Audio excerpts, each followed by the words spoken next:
to the Cabinet, Mercy Wanjau, will be hosting joint press conferences with Cabinet secretaries across different ministries. And all of this week, they're going to be looking at the conversations that they've had, the ministerial performance contracting commitments for the financial year 2024-2025, and the milestones achieved by the fifth administration over the last 2 years. That is going to be addressed today. And the first one is going to be at Kilimo House, and the Deputy Chief of Staff and the Secretary to the Cabinet will be meeting with the Cabinet Secretary for Agriculture and Livestock Development, Dr. Andrew Karanja, and Principal Secretaries, Dr. Paul Rono and Jonathan Mweke. And this is on the ministerial performance. So that is one event, and our reporter Rioba is going to be taking care of that event, and we're going to be joining him once the Deputy Chief of Staff, Eliud Walo, and the Secretary to the Cabinet, Mercy Wanjau, start addressing together with the Cabinet Secretary for Agriculture and Livestock Development, Dr. Andrew Karanja. Also today, the Football Kenya Federation will be unveiling the electoral board adopted during the special general meeting that was held on the 24th of August 2024. And the story here is the FKF SGM was held to ratify, election regulations and make sure that all those regulations are there, because FKF must hold elections by the end of the year. That is communication that came through to the federation from their mother body FIFA, so they must adhere to that or they just might be in trouble. Conversations around sport that we are going to be having today. First, we're going to be talking about professional boxing match later, and we're going to be joined by the chair of the Kenya Professional Boxing Commission, the Honorable Ruben Ndolo, and also Willie Wex is a promoter for the fight nights that have been happening in Nairobi.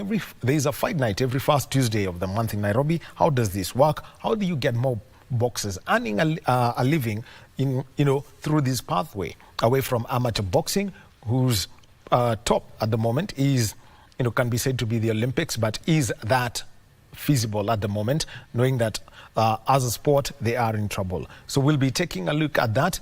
And also we shall be speaking about the 2024-2025 beach volleyball series in Kenya, on the continent and across the world. So that is all lined up for you within this hour. And what's the science of anti-doping? Gerald Rwande, who is a biomedical scientist, is going to be joining us via Zoom from Eldoret and taking us through some of these things. Everyone's asking about blood testing. What are the tests that are done? What's the factors around nutrition? What are the innovations that are coming in the fight against anti-doping, and how they're being used as countermeasures for the development in science around doping? So that between now and noon on Sports Check.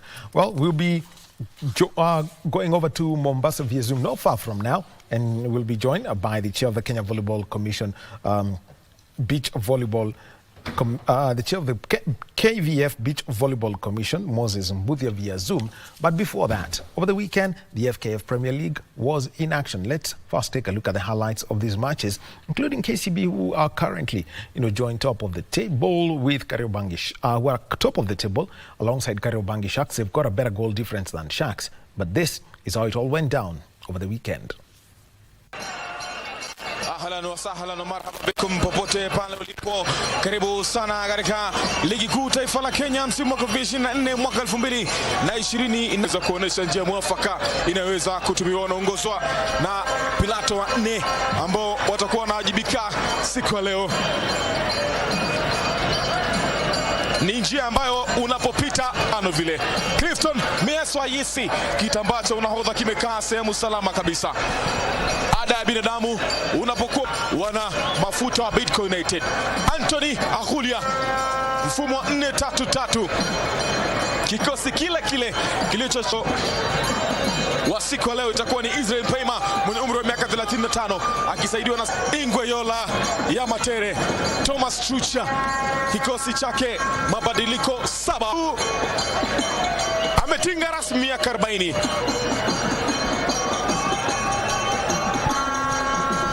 ambao anamsaidia siku leo. Na papo hapo anapuliza kipenga. Bismillah. Assalamu alaikum. Amani ya Bwana iwe juu yako. Karibu sana popote pale ulipo. Ligi kuu taifa la Kenya. Yupo nyumbani Bitcoin United, akitokea kulia kwenda kushoto. Yupo genini Clifton Mieswa Yisi anaileta huku. Wameikosa Victor Muno Chami ilitaka mguu nyavu, ilimiminwa uzuri naye Clifton Miheso. Kichwa cha kuparaza chake Victor Muno Chami alikuwa ametoka langoni akaukosa John. 45 za lala salama. Mimi ni Begeza kupitika Ali Salim, nipo sambamba na Charles Onyango Mabululu. Imeletwa ndani huko. Arthur Gitego ameupiga nje kwa nzuri kweli. Ameileta ndani Randy Bakari, free header yake Arthur Gitego. Anakosa kupatia mpira mwelekeo. Tayari Toldo alikuwa ametoka. Mzuri wa mashuti ya mbali. Anawenua. Anacheza kwa kichwa. Meshuka kwake Michubu na uleta ndani.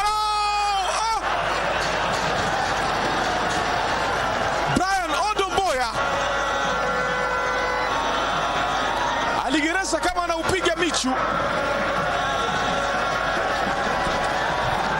Ililetwa cross nzuri akacheza kichwa Lewis Bandi, akamegewa utamu ule Brian Odumboya, lakini kichwa chake akaenda kupaisha tu, aliupiga Victor Muno Chami. Sasa Ochami anaingia uzuri, anaileta ndani mko. Ikatwa Munyendo amekosa ile.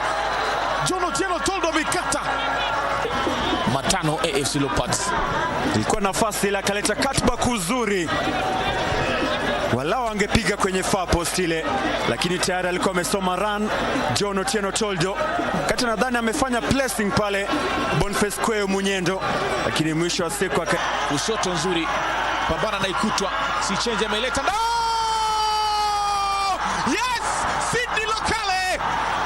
Anasema tajiri niko hapa, tulia. Unachotaka pewa. Hii sasa ndio sajili. Hii ndio ni Lokale.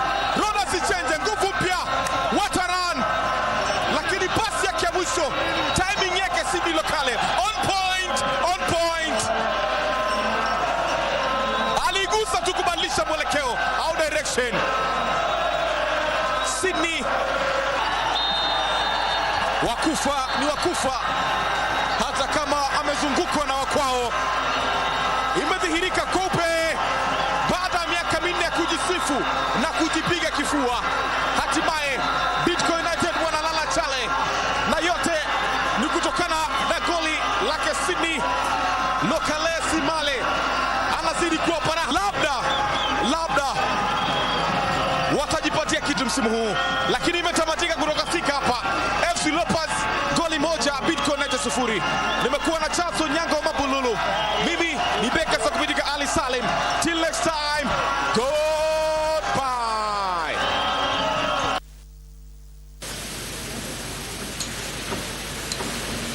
Karibuni sana popote pale ulipo ndani ya kaunti ya Kiambu, ikiwa leo tupo mjini Kinyanjui. Wapo ange kweli kweli siku ya leo, kiongozana naye mwamuzi wa akiba siku ya leo Philip Brook, akiwaleta ndani wanaume 22 wakifuatana tu pale kama kumbi. Wote wa mwisho ni Faruk Wada. Wageni watakuwa wanawasalimu tu kwa ishara ile ya fair play, wenyeji wao na mfumo wa 4-3-3, akianza langoni Kelvin Opio. Uamuzi wa siku ya leo kiwa wapo ange kweli kweli. Mwamuzi wakati yupo Boniface Karanja akisaidiwa naye mwamuzi msaidizi Philip Brook, yule akiwa ni mwamuzi wa akiba. Upande wa pili mfumo ni ule tu sawia na ule Zaki, yeye mbele sisi nyuma. Lakini upande wa pili mwalimu Bernard Kawinzi tuko anacheza mechi yake ya 3 baada ya kujiunga na timu hii, akitokea timu ile ya Kakamega Homeboys, na kwa firimbi yake mwamuzi wakati Dickson Ogada, ni kiashiria tosha kuwa ngoma imeweza kuanza. Karibu sana popote pale ulipo ndani ya uga wa Thika. Tupo kaunti ya Kiambu, ikiwa wapo nyumbani wananyaraka wa Posta wakiwakaribisha tu wana benki wa KCB. Karibu sana, mechi nambari 20, raundi ya 3 ya ligi kuu nchini Kenya. Shami Mwinyi Kibwana cheza uzuri, anaenda kuupaka mafuta mpira ule Faruk Shikalo, kifaidi kona Mwinyi Kibwana. Moja kati ya wapigaji wazuri wa mipira ya mfu au mipira iliyokufa ile dead balls. Shami Mwinyi Kibwana limlazimu Faruk Shikalo kuweza kujinyumbua na kuweza kupangua mpira ule. Good save kutoka kwake Faruk Shikalo. Kibwana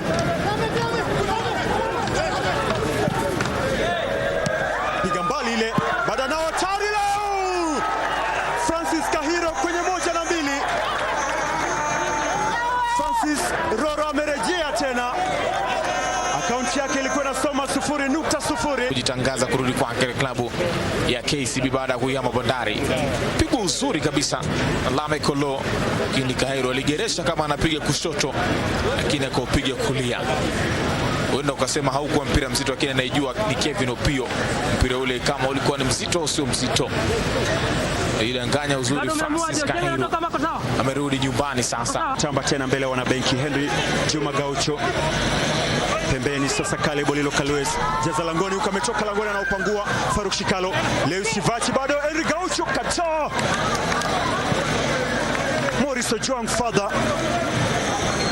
Ile tonane uzuri ukashuka kwake Shivachi Levis, akamwekea Henry Juma, lakini Morris huyu ni Ojuang father alikuwa makini, akataa mpira ule kutofikia Faruk Shikalo. Ana nafasi na muda Kevin Okumuchumsi. Atafanya nini Kevin Okumuchumsi? Leta ndani huku. Hatari ule. Ndani. Ni yeye tena. He's back. Huku nao anapiga ile anguka nayo kwa mbali. Wakilejaza kitu ndani ya kamba. Alikimbia uzuri Kevin Okumuchumsi. Akaleta ile cutback uzuri. Control ya kwanza nzuri kweli kweli, na mwisho wa siku akaweza kujaza kitu kambani kule juu kule.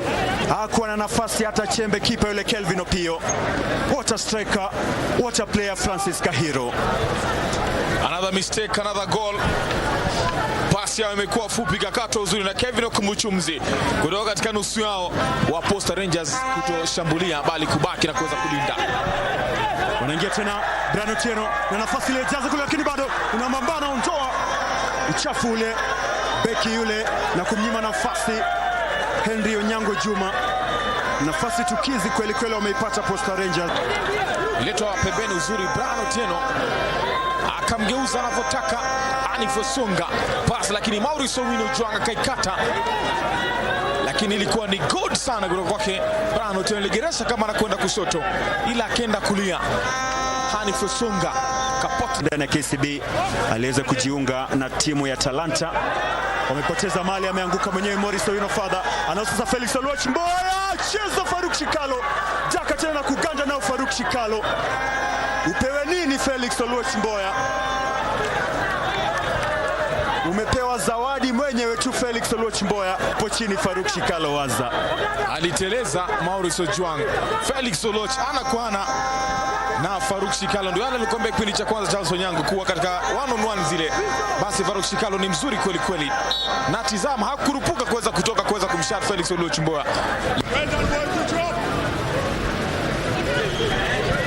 Mepoteza sasa kimbilio uzuri Vincent Onjabu.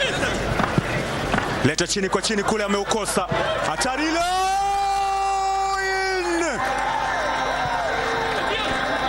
Stephen Etiang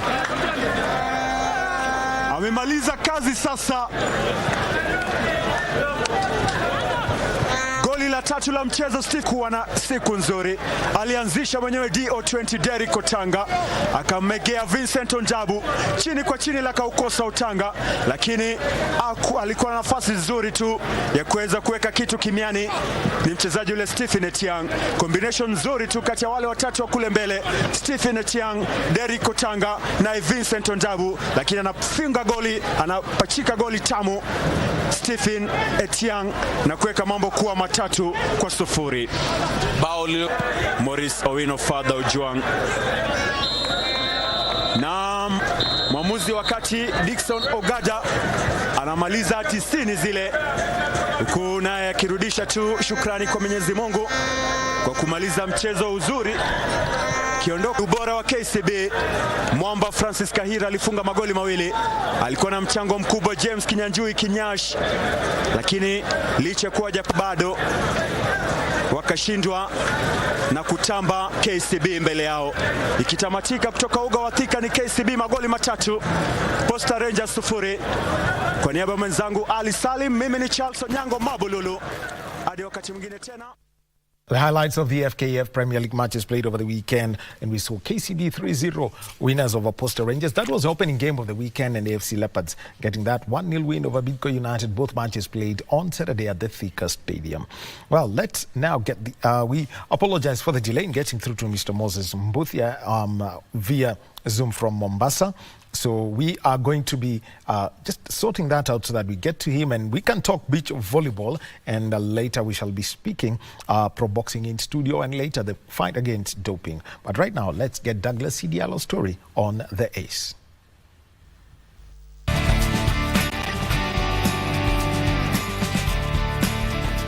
The aftermath of the 1998 bomb blast in Nairobi, which claimed so many lives, devastated the nation and shattered many dreams as lives were changed, including Douglas Sidialo's. I was driving to work along Al-Selassie Avenue when I reached in between the cooperative house and the embassy.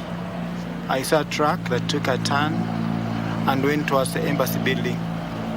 Suddenly, I witnessed a commotion between the occupants of the truck and the security personnel from the embassy. Then I heard some gunshots, which later I was told were hand grenades being thrown at the embassy. And what came to my mind was that these were gangsters who wanted to rob the embassy. It never occurred to me that they were actually terrorists. Then I saw a man run from the scene of the shooting towards our car. And that's when the huge blast went. He remembers it all like yesterday. How he woke up in a hospital bed to realize his life had taken a different turn. I was rescued from the scene of the blast and taken to Kenyatta National Hospital, where both the Kenyan doctors and German surgeons who were flown in tried their best to save my sight, but no avail. 2 months later, I was discharged from hospital. And what the doctors told me was that 6 months later I'll be able to see. But I've been waiting for the last 17 years and it has never come to pass. He was a desolate and could not fathom the road ahead after an idyllic life. When I realized that I couldn't be able to see again, I was very bitter. I was very angry. And I even imagined that if I would have met the people behind the bombing, I would have skinned them alive. But down the line, I realized that bitterness and anger only but retards healing. So I started picking up the pieces, and I've been walking the journey for the last 17 years. God has a purpose for everyone, as he had already prepared him for the journey ahead, which he eventually embarked on as a visually impaired person. I grew up in a normal state. I went through schools for normal children. I played soccer in school, both primary and high school. I used to do cross country in high school. So I was very active as a sports person. So eventually when my life changed from leading a normal life as an able-bodied person, I had to adapt to the new situation as someone who is visually challenged. However, I've been going on with my sport. I've never left my sports ventures. In fact, what I've done for the last 17 years in the sports arena, I wouldn't have done when I had sight. Douglas Sidialo found his purpose as an adventure cyclist with a tandem bike meant for two because of his impairment, but it was not an easy path. In 2002, after the 9/11 2001 terrorist attack in the US, I got the opportunity to go and do my rehabilitation training in Richmond, Virginia. And while in Richmond, Virginia, I happened to be in a center that had wonderful adaptive sports facilities for the blind. So I took advantage of my being there and started training in their wonderful gymnasium and also in the swimming pool. So I learned how to actively do sports or gym training and also swimming. And also it so happened that at the same facility we had a bicycle for the blind. So I started looking around to see how I could be able to get involved in the first year anniversary since the 9/11 attacks. So I talked to a couple of organizations, and eventually I got an invitation to do a cycling ride from the World Trade Center in New York to the Pentagon. It was quite a challenge, actually doing the Face of America World Team Sports 2002 bike ride. In fact, when I finished the first day of around 180 kilometers, I felt like my body was coming apart, pain all over, my bumps swollen and sore. And I didn't even imagine I'd be able to complete the following 2 days. But amazingly, I was able to ride all the way to the finish in a distance of 500 kilometers in 3 days. So that actually served as the beginning of my journey in adventure cycling. Eventually settled in and took it further up the mountains. When I came back to Kenya, I did participate in a number of Kenya Cycling Federation organized cycling events, be it at the coast, be it in the Rift Valley, be it in Central Province. And actually, I continued with that. But my ultimate goal was to do serious adventure cycling events. So some of my friends from the US who had known about my pursuits knew about an event called the Tour d'Afrique. There was a Canadian guy who was organizing a cycling journey from Cairo to Cape Town. So eventually they connected me to this man who was organizing a tour across Africa. And then I started looking around to see if I could get sponsorship to do the tour across Africa in 2003. Unfortunately, or fortunately, I only got partial sponsorship to ride from Moyale to Arusha, Tanzania in 2003 through the Safaricom. But my ultimate goal was to see how I could be able to do the whole distance from Cairo to Cape Town. So in 2005, I had friends who were climbing Mount Kilimanjaro. So I joined in the climb. We were around 8 climbers in total. And in September 2005, on 3rd, we started climbing to the top of Kilimanjaro, Uhuru Peak. And after 6 days, we were on top of Mount Kilimanjaro. So when we reached the top of Mount Kilimanjaro, I did ask my friends to support me achieve 2 things. One was to start a foundation to help the blind children of Africa. And that's how Kilimanjaro Blind Trust Africa was founded. 2, for my friends to support me do the cycling journey of my lifetime. Climbing a mountain is no mean achievement. It's quite tough. The first time climbing a mountain was doing Mount Kenya in 2003. That has set him off to his next grueling task, the Tour d'Afrique, which he successfully tackled from Cairo to Cape Town. So in 2007, January the 13th, I started the journey of my lifetime, cycling 12,000 kilometers to Cairo to Cape Town in 96 days.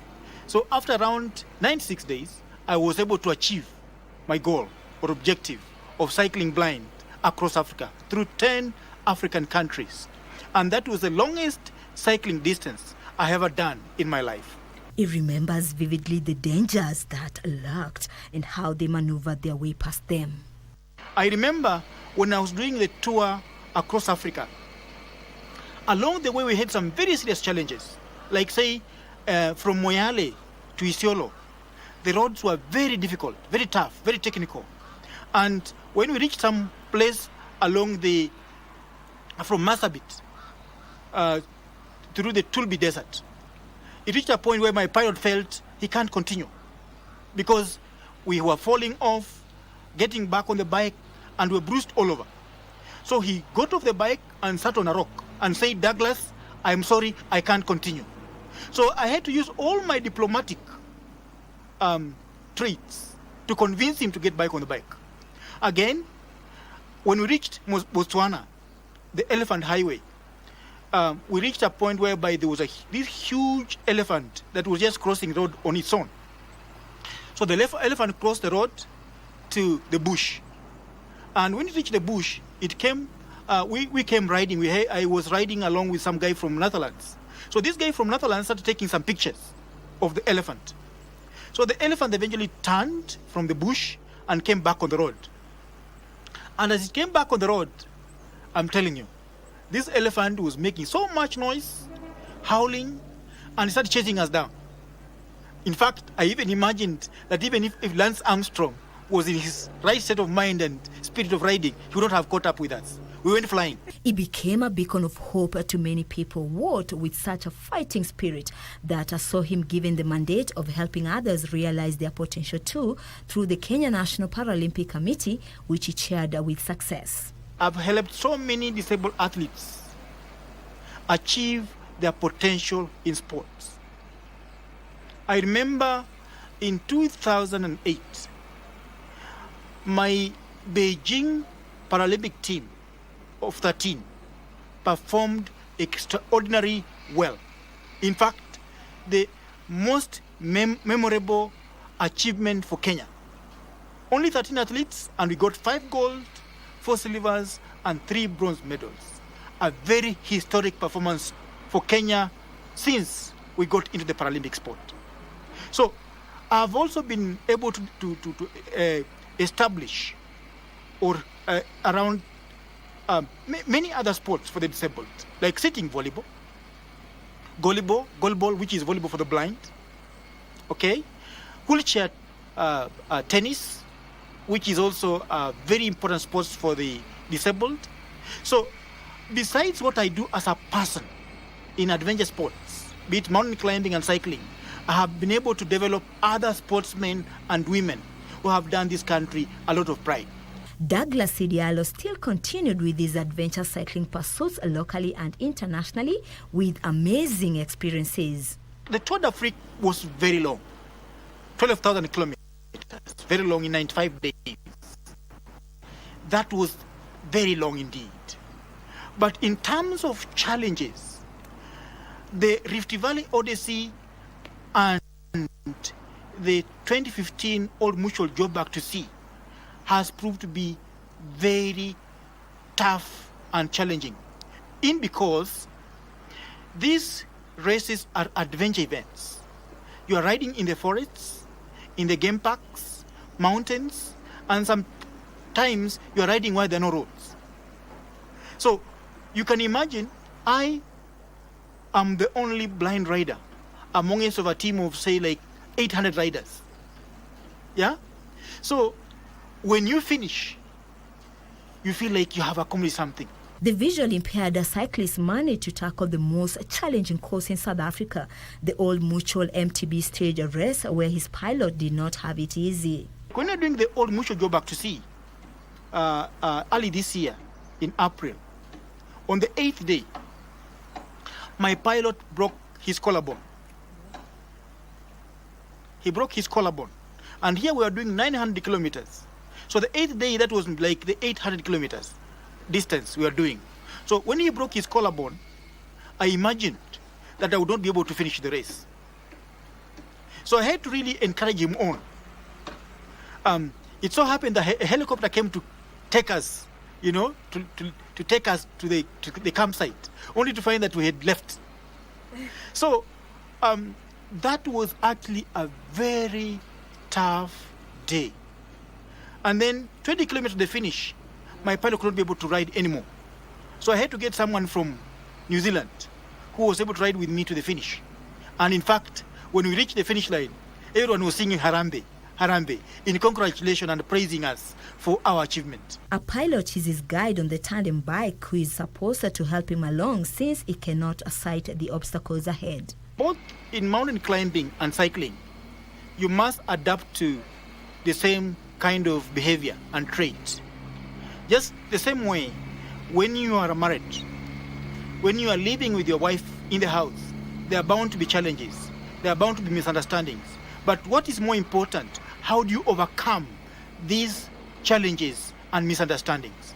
So, as a blind person, when you have a guide, you know that sometimes things that he doesn't do right, you may correct him and he may feel offended.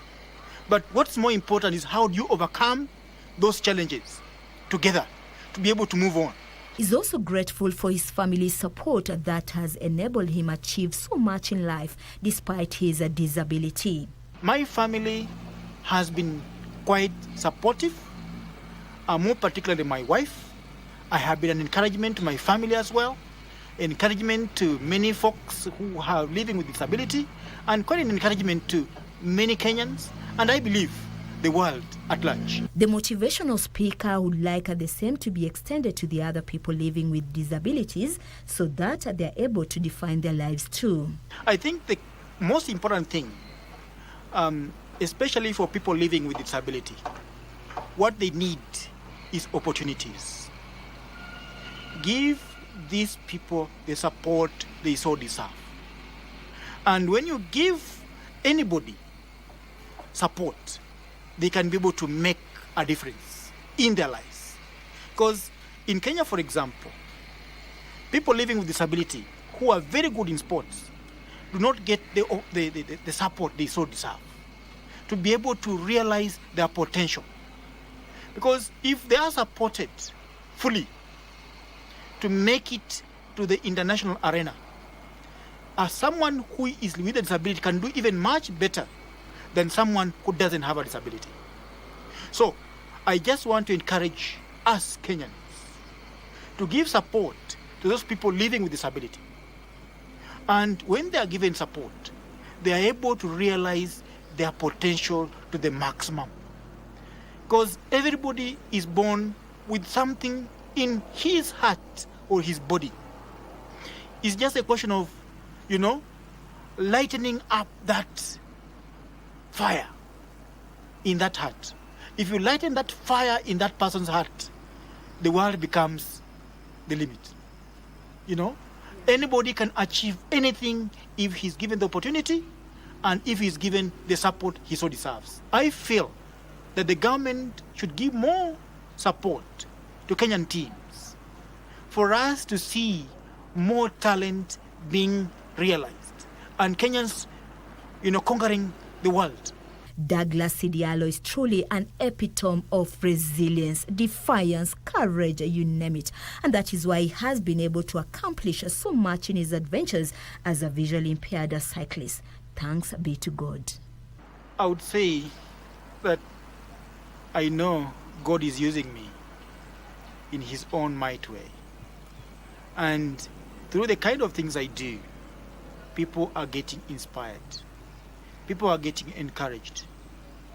And despite the challenges that we face, even as a country, Kenya, today, we are faced with so much challenges, so many issues. But let's see in our hearts, what can we do to make a little difference in our own lives, the lives of our families, the lives of our community, the lives of our nation, and the world at large.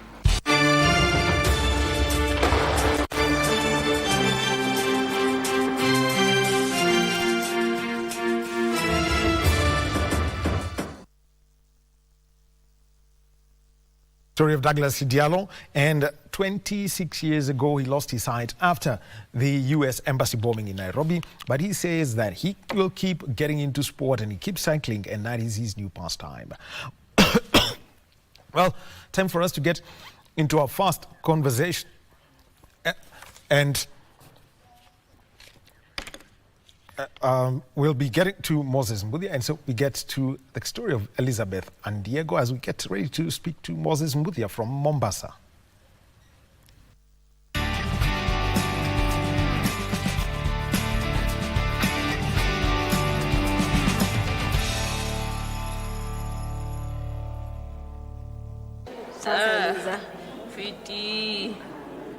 Fiti, tuko fiti wananchi. Today I'm joined by Elizabeth Adiengo, and of course she was recently crowned the African champion in middleweight. Yes. Yes, in a championship in Africa. Tell me more about it. It was a tough competition. Yeah, so that was the current African champion. So I was just looking towards her, and I was like, this time round, you're not going to defeat me.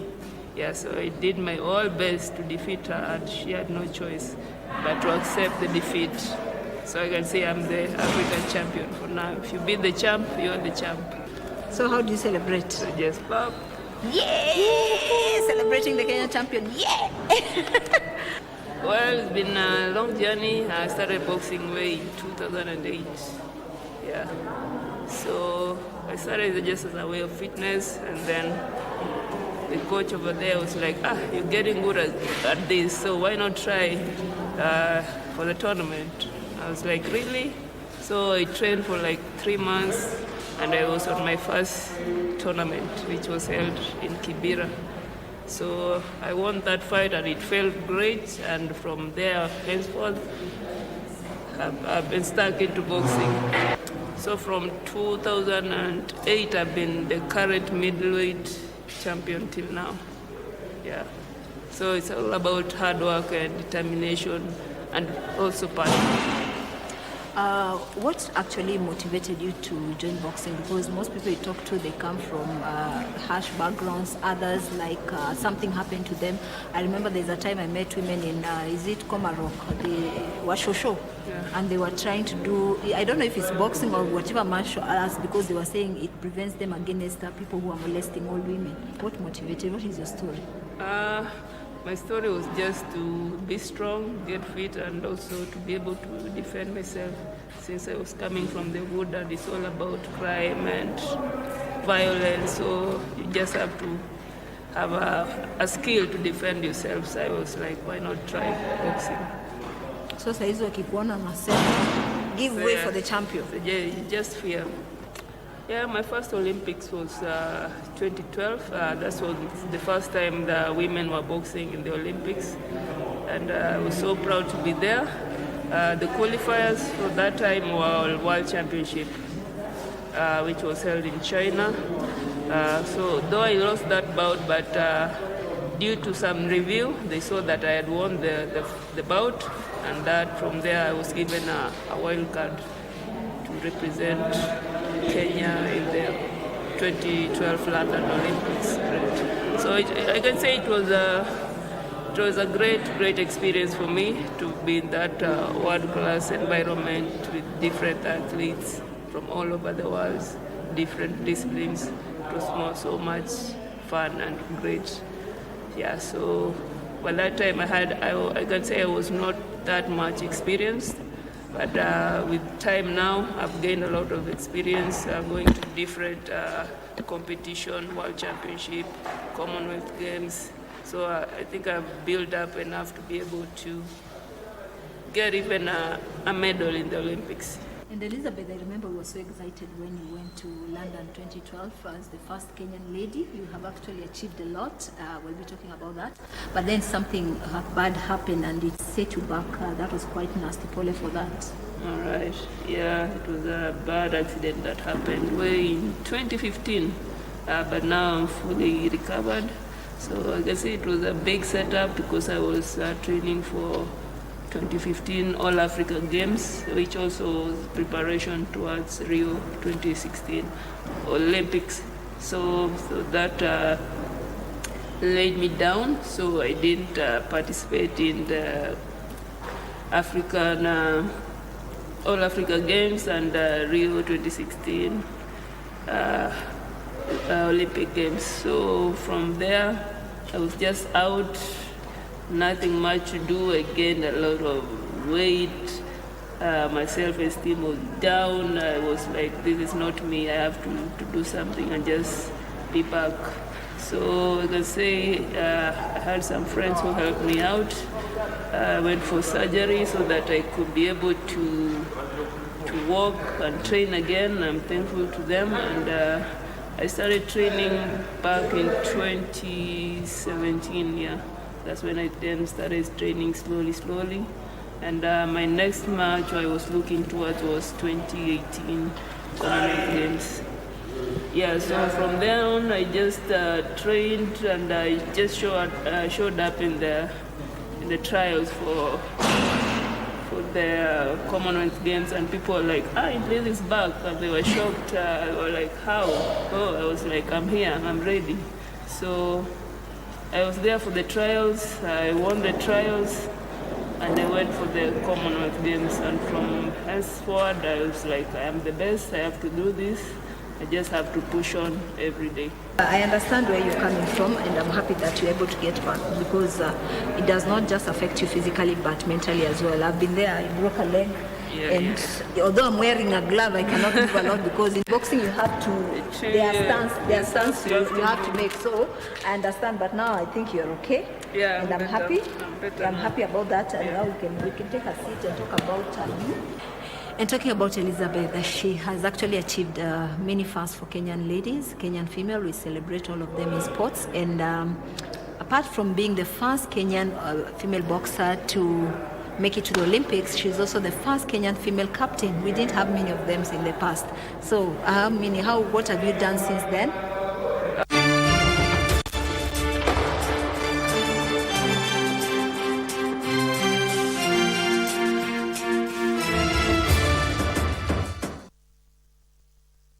Of Elizabeth and Diego, and we apologize for all the delay in getting through to Moses. But there was a chair of the Kenya beach volleyball commission of the Kenya Volleyball Federation. Our sign language interpreter is Lenta Odingo. So let's get into this conversation via Zoom from Mombasa. And remember that the national homologated beach volleyball tour was at the Big Tree Beach, and this was an event that took place on Saturday and Sunday. Eventually, Jairus Kipkosgei and Alphas Makuta winning the men's competition. And then the women's competition won by Gaudensia Makoha and Metrin Nabwire. So a very good morning to you, Bwana in Mombasa. Good morning. Good morning. I'm still in Mombasa, Bwana Wahome. Well, that we can see, and najua mambo ya pwani ni pole pole, as they would say. But first of all, just an oversight of the homologated beach volleyball tour, the Mombasa leg that took place over the weekend, eventually won by the team of Kipkosgei and Makuta, that's the men's side, Gaudensia and Metrin winning the women's competition.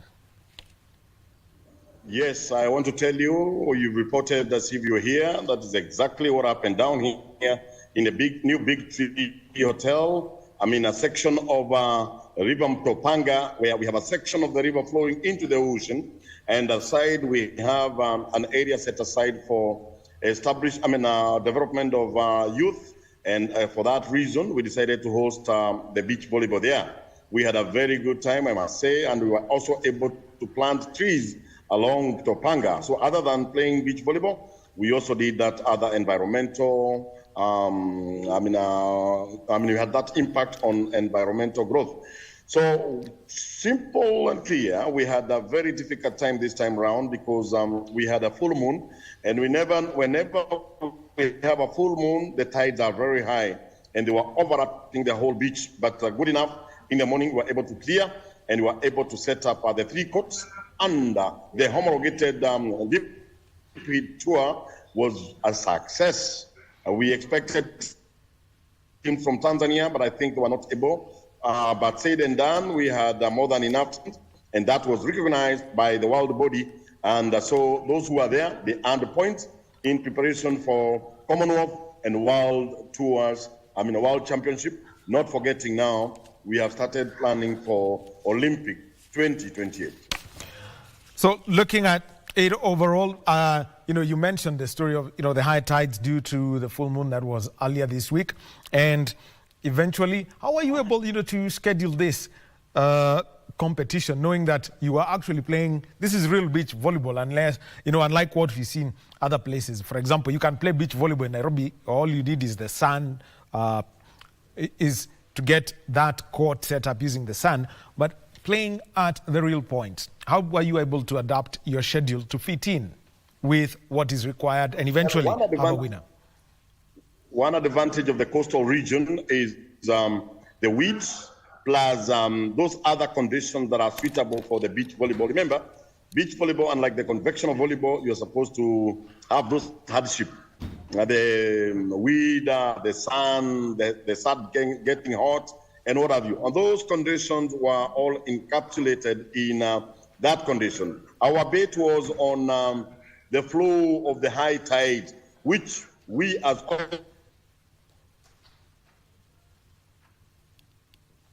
we're speaking with Moses Mbudia, who is the chair of the Kenya Beach the Beach Volleyball Commission of the Kenya Volleyball Federation. They held the homologated beach volleyball tour last week, looks like there is a slight freeze on this.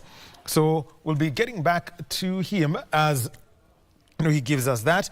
And also, to mention is that also Kenya was in Burundi for the Beach Volleyball Pro Tour. But let's go back as to how they were managing this, given the elements that are required for a good show of beach volleyball.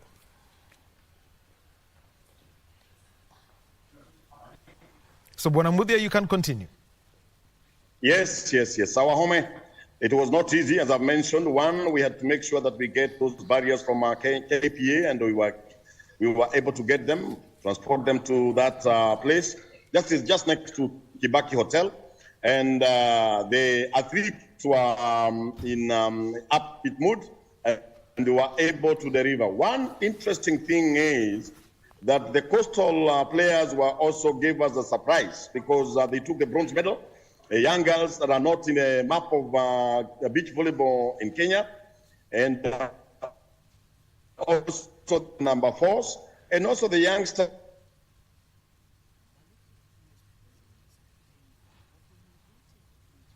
Well, Afriz, I can tell you, maybe somebody is trying to get through to him, but he's talking about, the beach volleyball series for 2024-2025. Bwana, just maybe, as you give this to us, you mentioned, qualification for the Commonwealth Games 2026. We know the latest applicant to host the games is Scotland, and, they would like to, after Australia said they would not do that. So let's talk about, the process, the points gathered by the FIVB for the beach volleyball tour. And now, the international scene is where I'd like to start.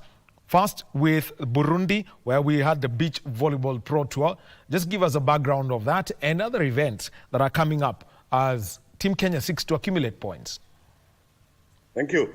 We had a very successful Burundi tour where we participated, and we did not just have the African teams. We also had teams like Japan,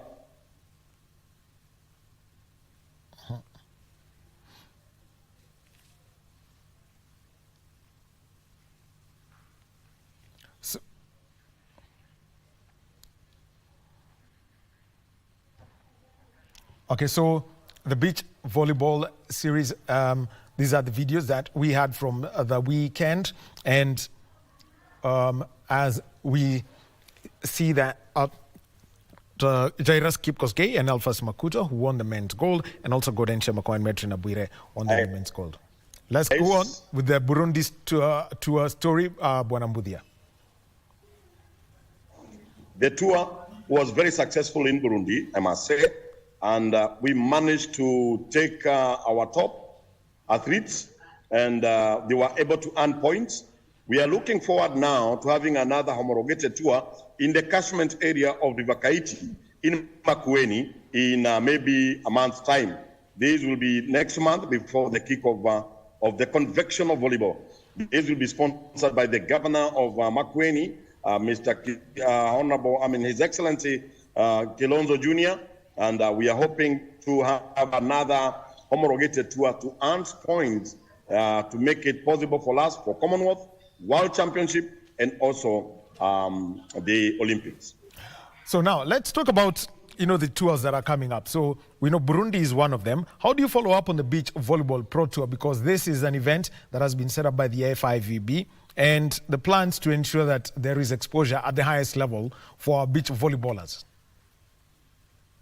Well, even this one we had in Mombasa is a homologated one, and it is also recognized by FIVB.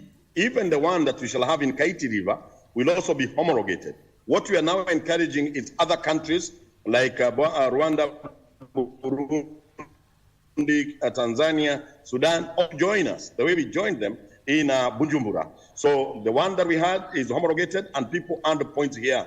Our main focus now is immediately after the examination. We also have our juniors now start participating, because we're also looking at the Commonwealth Junior Championship that will be staged for the first time, I think, in Africa, in Senegal. I will confirm that.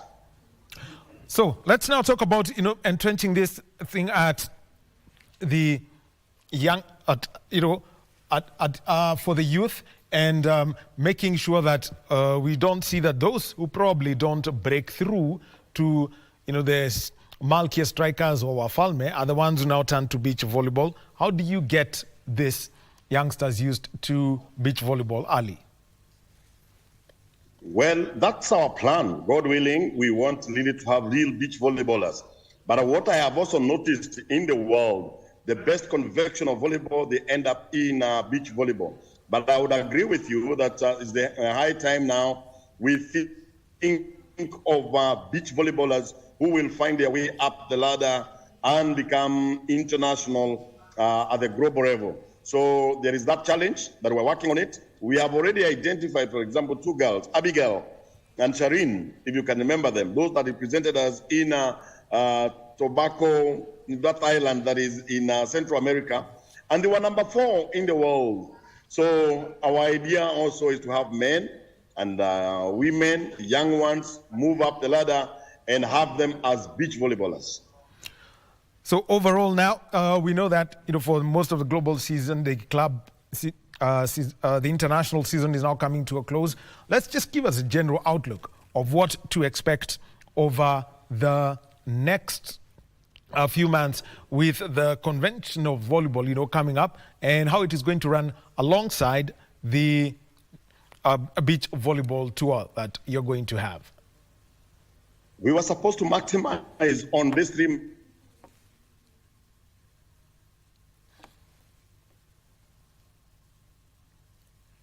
Okay, just a slight technical hitch with the sound as we try to get Moses Mbuthia, who is the chair of the KVF Beach Volleyball Commission. And we know that the conventional season, global and also for club, is coming to an end. So it's now time for the league series now to start getting into action. Beach volleyball homologated series that are running all around. We should be getting back to him.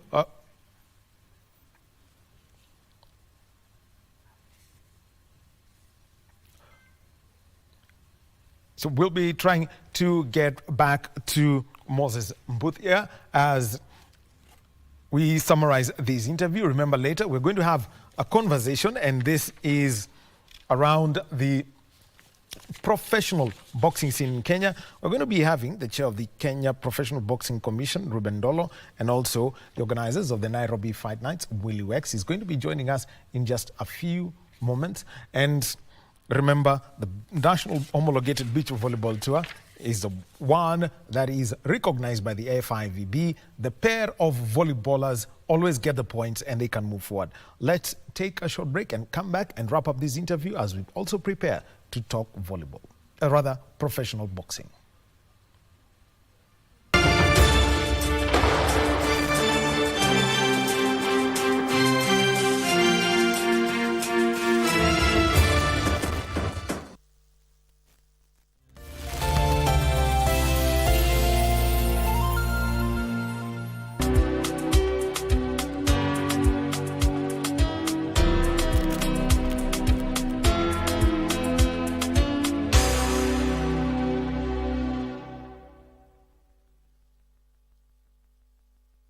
I never heard the music so sweet. I repeat. Wagwan, me brethren, big things are going. Remember, each and every Monday we have to shell down the place with nothing but the best of smooth weight the vibes in your favorite station. You know these things, man. Alafu kila Tuesday, kata simu tupo side, giving you Kenyan music from the 254. And of course, you can spice up your Wednesday by enjoying blazing hot hip-hop and R&B jams. We don't got no label. She say she want bottles. Vibes and vibes as we go all across Africa, Kenya, Nigeria, Ghana, all the way to Tanzania to give you nothing but the best on Afro Thursday. Make sure you make a date with us each and every single Friday. With me, DJ_Liza Diva, DJ Colda, And me, Wanjiko. This is Club One Extra. Unanifanya nisikie kunyongwa. Hadija ai, mani especially ukisonga. Thank you for joining us on Healthy Living. Stay connected to Voice of America at voanews.com. A look at your kidneys and how they impact your health. And an expert discusses chronic kidney disease and how to protect yourself. And Ivorian psychologist Noor Bakayoko shares some insights on bullying and what can be done. It's important to avoid major events or major health crises. How do you know if your cough is due to a serious condition? We'll have some answers. Stay well and strive to make every day a healthy day.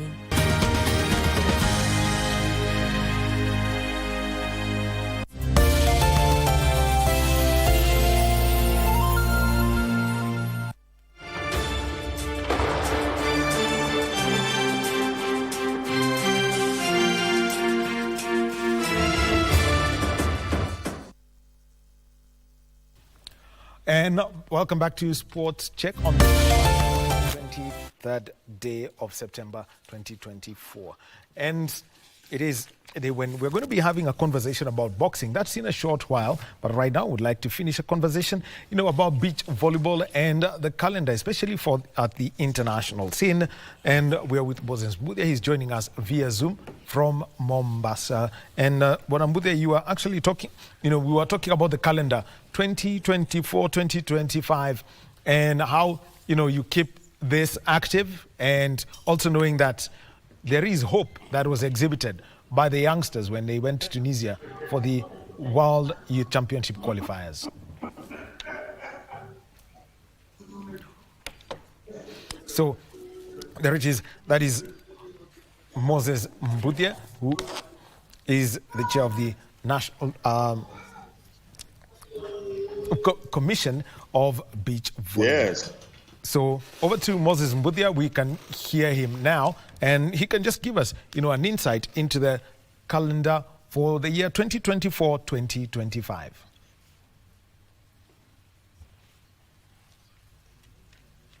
Yes, so Wahome, we have a calendar out for 2024-2025, and I've just indicated that we shall have the kickoff of the National League in Nyeri starting on 28th, 29th, 30th of next month. And just before that, we expect to have another homologated tour in Kaiti River, along the Kaiti River, catchment area of River Kaiti in Makueni.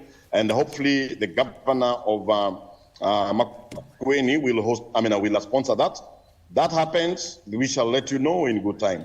Other than that, to sum it up, we had a very, very successful tour in Mombasa. I must thank my team that worked tirelessly, all my commissioner members, Madam Ududa, Mr. Uduri, Mr. Wino, Madam Ruthrop, and Aisha, and of course myself. We had a very, very successful tour.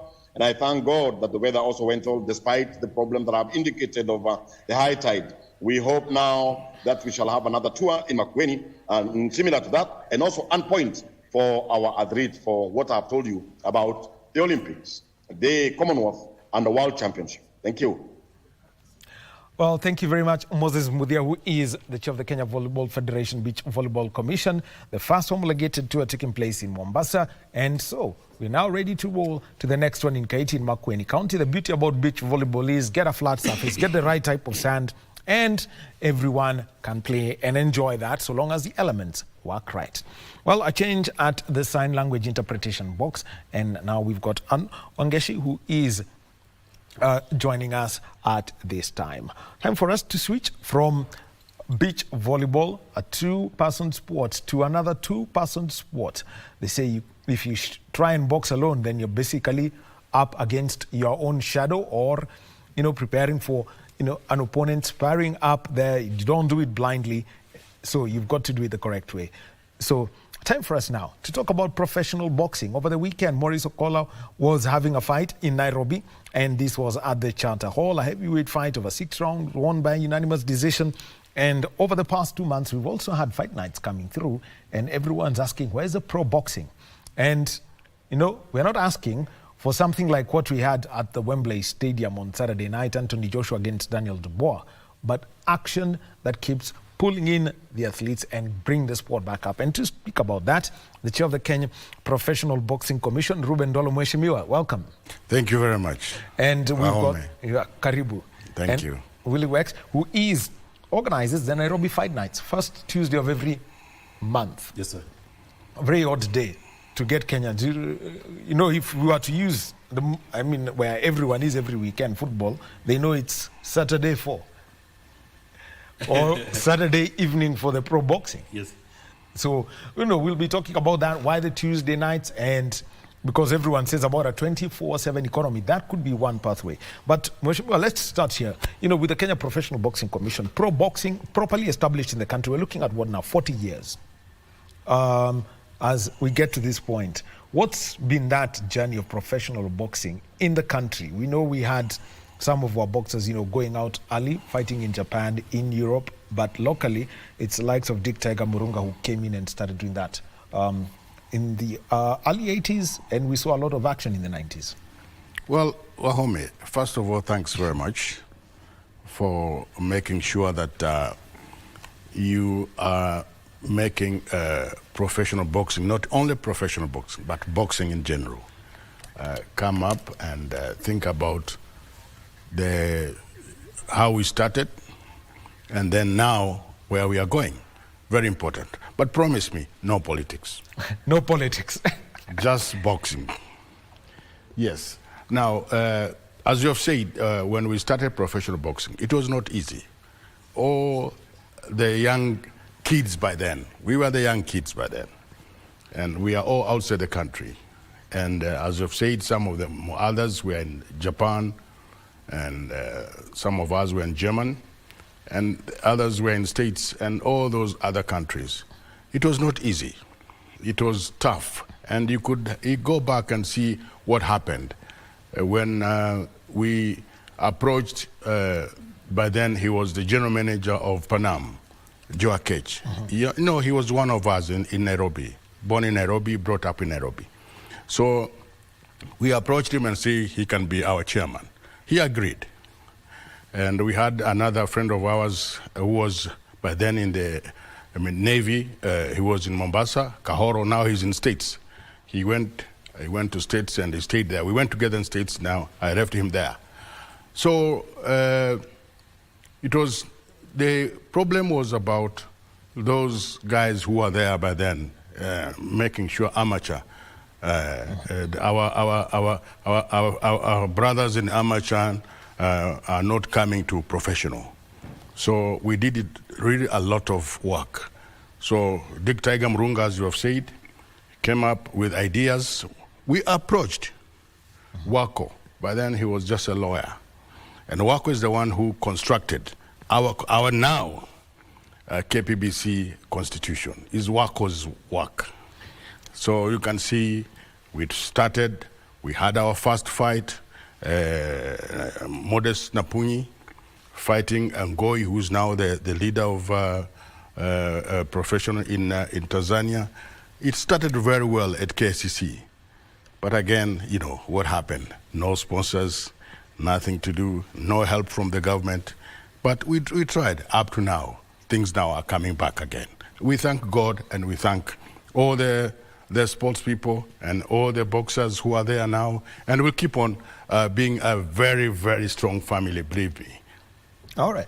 Well, one of the things that, for you to get into boxing is get sanctioned for professional boxing. There's a whole set of people who are behind. You may see the commission, but the commission will sanction a fight working together with, one of the other bodies, which, the initials, in professional boxing, we are losing count, WBO, WBC, IBF, and all of those that are there. But what draws you to promoting fights? And because it doesn't come in secure boxer, get the right matchup, get the right matchmaking, and whoever gets to watch the fights on that Tuesday night is entertained. So first and foremost, Wahome, thank you for having me here. And I'm grateful not only just to sit here, but also to sit next to Mheshimiwa. It's been a journey. Started off 2 years ago, looking into, I'm just a lover of sports. I've been in this studio talking about even when we were handling the Olympics in Paris. But for me, sports has been key to me. And when I looked at bodies that were handling sports, I got drawn to boxing. I've handled rugby, I've handled athletics, I've handled table tennis. We're with you in Kasarani.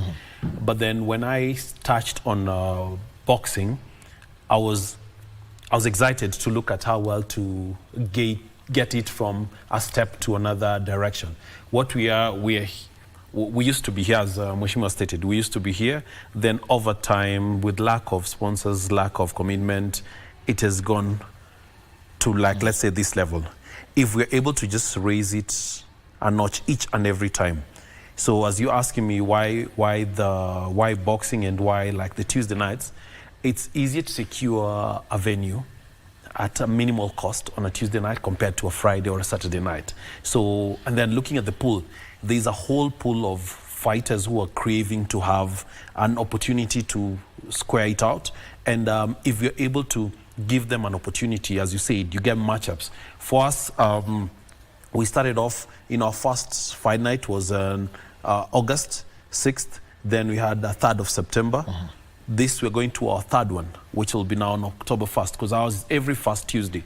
What we've come to see is that there's love of boxing, and it being a weeknight, as you've stated, it's a night you're looking at and wondering, it'll take long, then someone has work the next day or school for those who are maybe a young person who's trying to watch. What we've done about it is our fights are very simple and to the point. We have 6 cards for this coming one. 7 p.m. to 10 p.m. we're done. 10 p.m. we're done. Everyone head home. If you're done, if you enjoy just the first 4 and you have a schedule the next day, you can leave earlier. But we're giving you action-packed from the first one till the last one. So you have 6 fights and someone is able to get to enjoy. At the end of the day, how well are we able to help that young person get a livelihood out of boxing?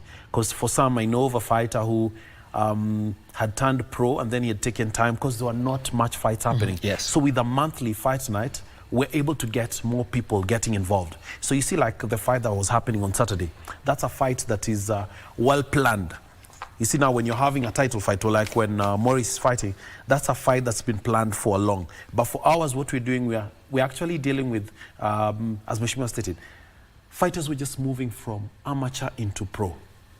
And over time, my love will be to see fighters coming from amateur to pro at a very younger age. I'm looking at, a guy like Canelo. Canelo turned pro at 17. He's now 34. He's been able to capitalize for 17 years at pro level. I think with just 2 losses. Yes, 2 losses, 2 draws, yes. Yeah. So how well can we also be able to create interest with the younger generation? That if you see talent which is good, let it not stay at amateur for long. If that person can go pro, Lamine Yamal for Barcelona, this kid was playing Euro finals at the age of 16, or he had just turned 17. So how well do we enable young people? As long as someone is talented, let's not hold them back. So for me, that's what I'm looking at. Well, it's not every day that you get an 18-year-old as a world champion, like in the case of Mike Tyson way back in around 1986, almost 40 years ago. But Mheshimiwa, let me come to you. And Willie has mentioned about trying to attract these young boxers. We know of the big name stars in Kenya who went and turned professional. Those who won the bronze, the medals in the 68, 72, the boycotts of the 76 and 1980 Olympics made them turn professional. That is where they would start. But it's this transition and keeping, attracting them. What kept professional boxing going in the 80s, and also in the mid-2000s, we saw a revival of that sport, especially driven by, the rise of Conjestina Achieng. Just take us through that era, those 2 eras. Yes, Wahome. First of all, let me give credit to Willis for what he has been doing since he started. It's not easy, the way you look at how things are moving on around this country nowadays. And the young kids of today are different from the days that you used to be. He has been giving us a lot of support to the amateur side who want to turn pro, and they've come in. What I'll ask the government and the other organizations who are going to make sure that they are not only helping Willis, they are helping the kids who are looking for jobs. because he's creating opportunity for the young kids not to go around in other places, and make sure that they are there doing their work, fighting, getting something out of it, and make sure that the discipline is there. So how you have said, the 2000 during Congestina, the way we brought in Congestina, you know, he was a footballer. Yeah. And we convinced her to turn to boxing. She was a lady of Makolandas in Makongeni. And then after that, we got people from other countries who start supporting professional boxing. Even Our Lady, we call her, we praise her, our Iron Lady, Martha Karua. She really supported Congestina. The other fight, which was at Kasarani, she's the one who supported Congestina. You can imagine. People came in, even from America. That was a fight against Laura Ramsey. Yeah.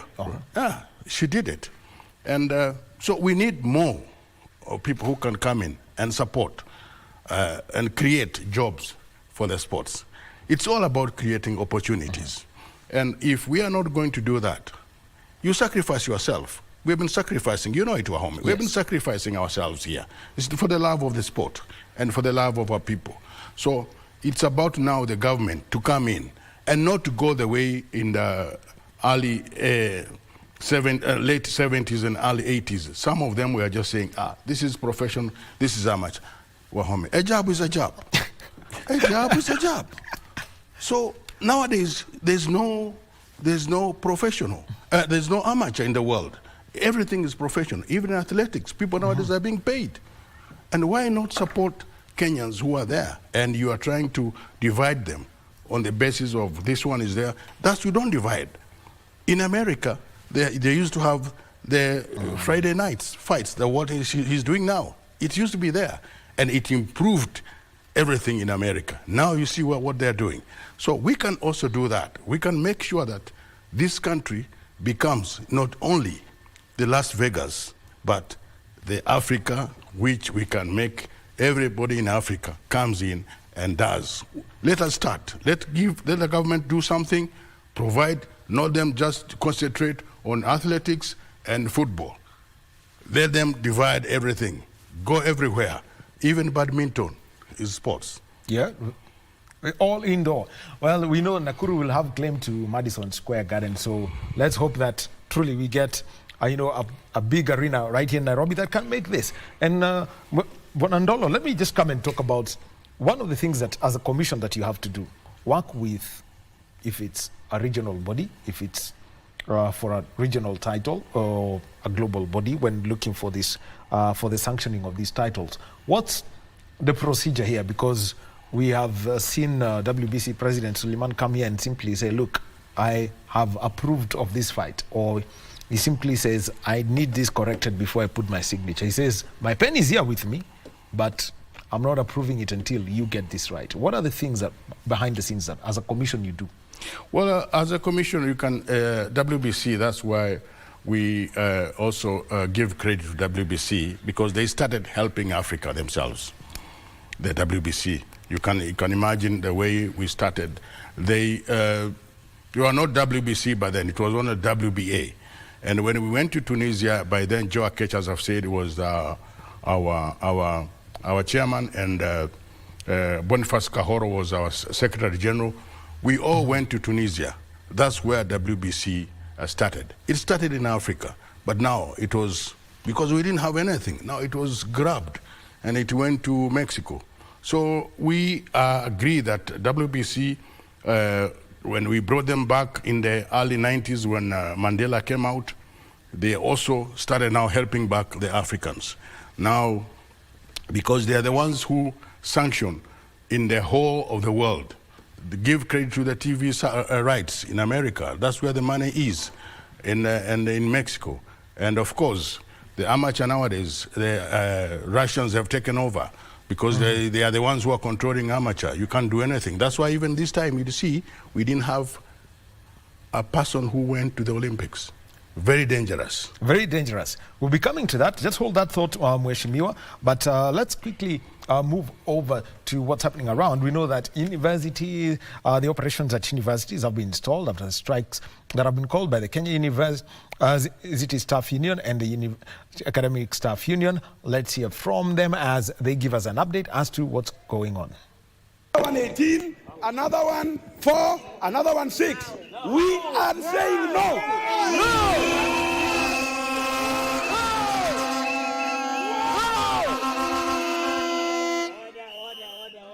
The next thing, colleagues, I want you to get this. CBA world over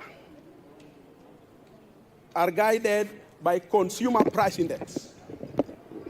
Since we negotiated 2017-2021 CBA, our members' purchasing power have been eroded to the tune of 26.8%. So even if you give them 7 to 10%, you have not compensated them. If you were to compensate them, then you ought to have given them 26.8%. Yes. Yes. I've never seen a CBA being guided by percentile. And as members of academic staff, we want to impress upon SRC to give us the results of the survey they purport to have done, so that as a researcher, we can know whether you use the correct variables. But you want to tell researchers that you did a survey, why are you guilty? Share the results of that survey with the public so that we can interrogate it. If you convince us, we'll accept. But you can't go there, cook figures, and you want dons to consume your lies. We have said no.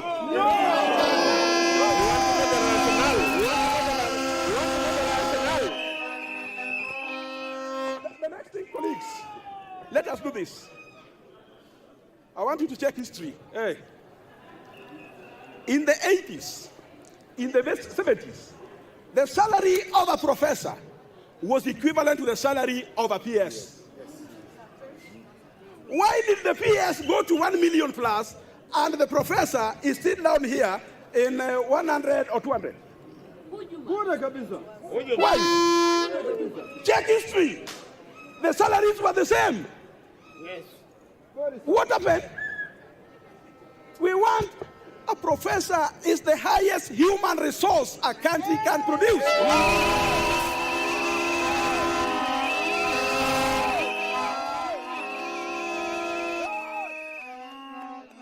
Who is this? Why is this? That can be equated to a professor. Yeah. Tell me. Nobody. I want to say this, colleagues. Kumbe, you don't know what. How are you? The University Academic Staff Union, the way you are seeing, they have said no. They will say no wherever. And I want to impress upon you, we are not budging. It might get hotter. It might get hotter. Yes.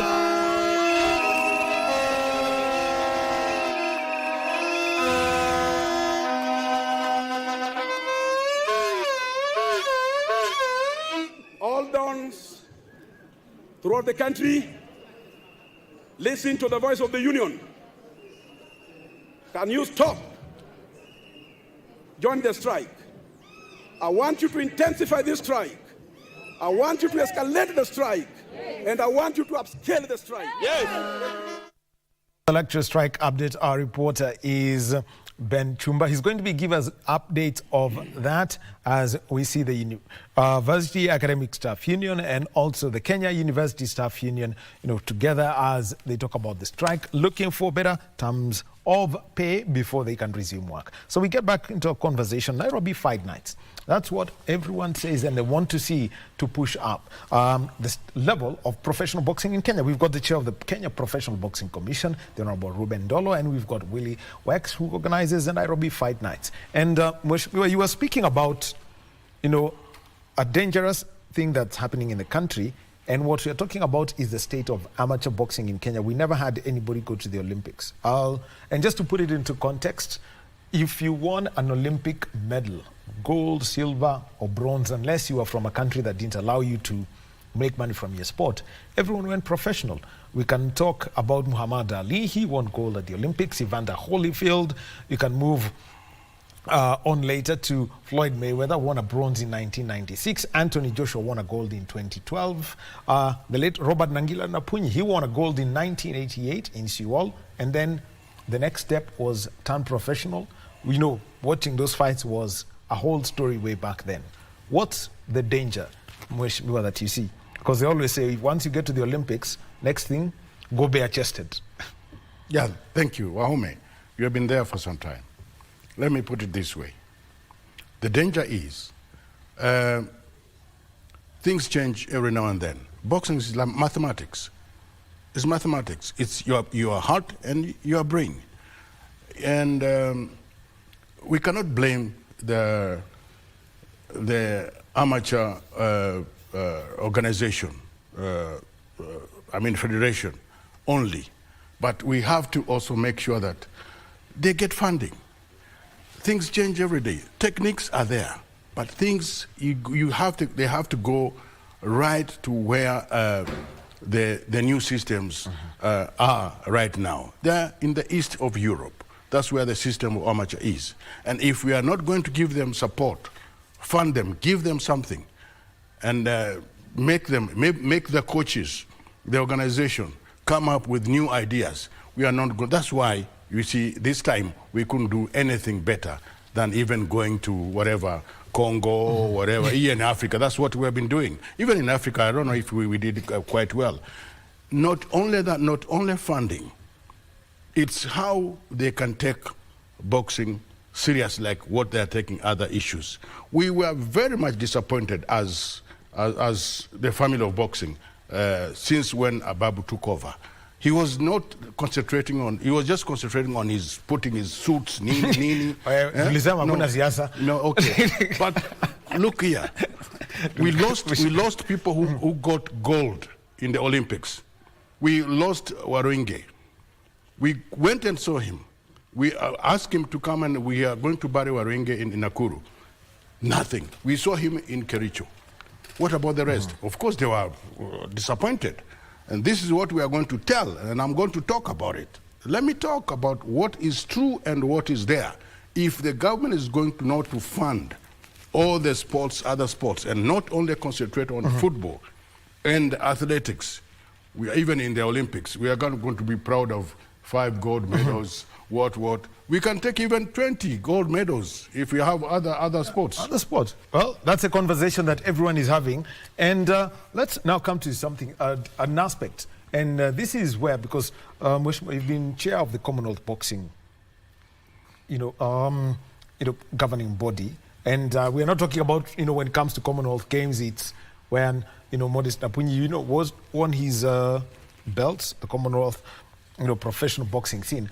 Matchmaking, making sure that you get a contest, boxer A, whoever goes to the red corner, the other one goes to the blue corner, that the two are not mismatched. And this is what, you to come in and how you would assess matchmaking outside of title fights, and for you, really, how you do your matchmaking for Tuesday night fights.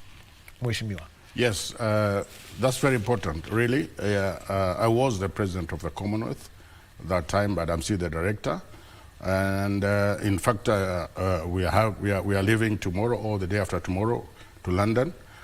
We have our Consolata. Consolata Musangi is going to fight for the Commonwealth title on the 100th celebration of the Commonwealth. So you can see the matching, what you are saying is very important, because people want to see active and good boxing, and we are encouraging our promoters and our matchmakers and our managers to make sure that the matchmaking is very important, so that if you don't have a good boxing fight, and then you just get somebody from nowhere and you put him in the ring, you've seen you can die in the ring. It's not a joke. We had somebody here who died it was early 80s, if you can remember, from Uganda. And he was brought here, then he was not knocked out in the first round. In Isha. So what we want is better boxing matchmaking and good coaching and discipline. That's the most important thing. All right, matchmaking. Just tell us how you do it, because I'll be coming back to Mheshimiwa, such that you don't have a promoter who is also a matchmaker. How you are able to separate those two? So from when I got into this space, what I came to learn is that I can't sit and start saying, oh, Wahome to go against Ndolo. Those are two very different weight classes. And as much as you're younger, you'll be on the floor within the first, it'll be Anthony Joshua taking on a very good friend from UFC, Ngannou, scenario where there was lack of skill and all. So what has happened is that I work with the respective coaches and these teams that work behind the scene. What these guys have taught me is that when you have even someone defaulting, don't forget. So you want 6 matchups in a card. For the 1st of October, you've gotten, these are the first 6. These are the red corner, so now how do you fill up the blue corner? So you're told there's this fighter from this location, there's this fighter. Check on their availability. Are they available? Then I'll wish now to bring some credit to some other people. I'll wish to credit the health and safety and wellness teams that we work with. So for us, we're working with Avenue Hospital. Avenue Healthcare have been gracious to us, and they've enabled that we check on, as Mheshimiwa stated, you don't want a scenario where someone gets into the ring and they're not match fit. So you don't want a scenario where something happens. So what will happen is when you're doing a weigh-in on a Monday, because our fights are on Tuesday, when we're doing our weigh-in, everyone is checked to be medically sound. And then still, the evening before your fight, you're checked again. Because you don't want someone going into that ring and then, as he stated, you don't want a casualty, you don't want such scenario. But in terms of matchmaking, what we want is to always, as stated, it's been a minute since people were having such many fights happening within a short period. So we're trying to avoid a scenario where someone fights on the 6th of September. 3rd of September, then 6th of August he's already fought. 3rd of September is fighting, and then 1st of October you still want to fight again. For me, it's not feasible. Doesn't make sense. Even if how good you are, I would wish that everyone gets your recovery.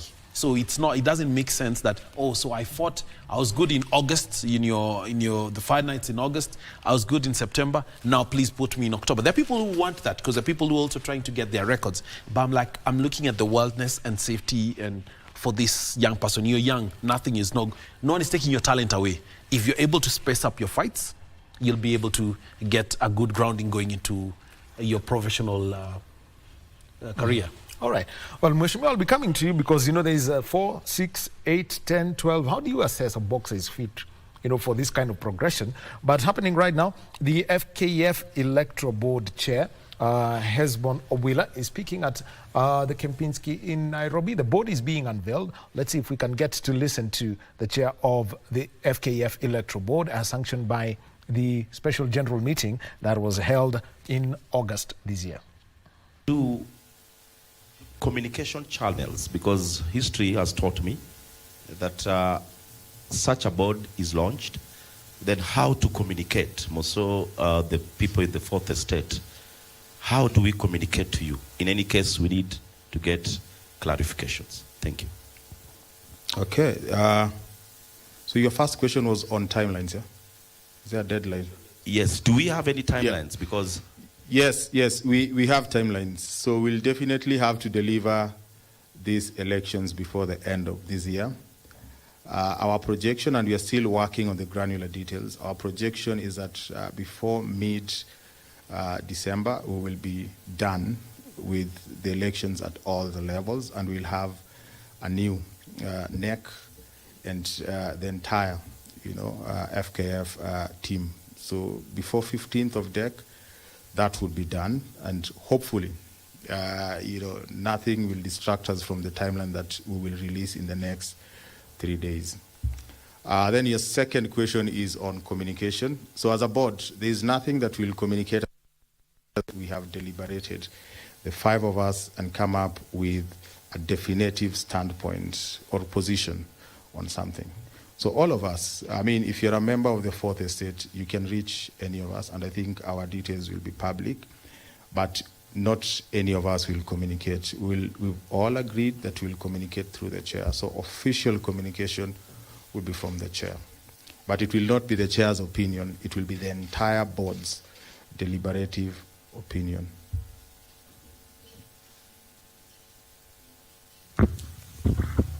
Good morning. Good morning. Craig Muldemi, Radio Africa. Now, just a quick one, maybe to some who are not familiar with some of the board members, maybe we could know the role each is playing, and maybe a background of either. Okay, so the role each is playing in the board. So I think all of us are playing, let me say, the same role. The role of ensuring that the election is delivered and that this election is free, fair, credible, and verifiable. It's only that I have the privilege of being the chair of this board, so I will play the role of a chair. And then my friend, who is a learned friend, Marceline Sande, will be the secretary of the board. So she brings in that legal perspective. She's a lawyer and advocate of the High Court. So she comes in with that. And then, of course, if you look at the team has a diversity of, richness in terms of what they are bringing. So I don't know whether you want me to go into the granular details of what is their professional background, but there's that diversity. But I can speak for myself. I am a university professor, and I am a media and political communication scholar. Yes. Okay. Last question, then we can.